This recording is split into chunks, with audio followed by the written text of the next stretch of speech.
Selling drugs was lucrative for Earl, but he was forced to leave Nebraska in 1978 under police pressure.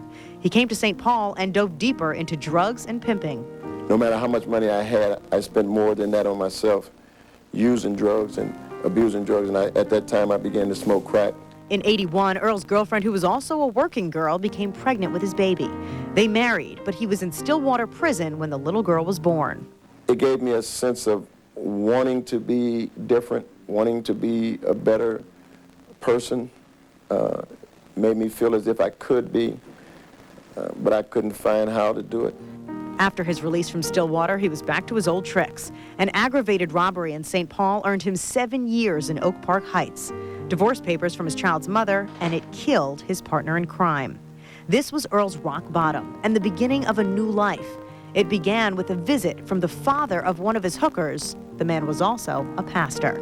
He asked me what he could do for me, and he told me that he loved me.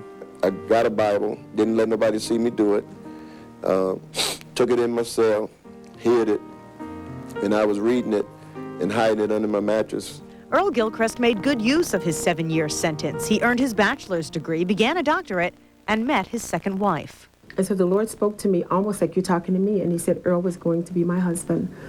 And I said, not so, Lord. But after getting to know him better, Pamela was impressed by the changes Earl made in his life. They continued their friendship until he was released from Lino Lakes Prison in 1994.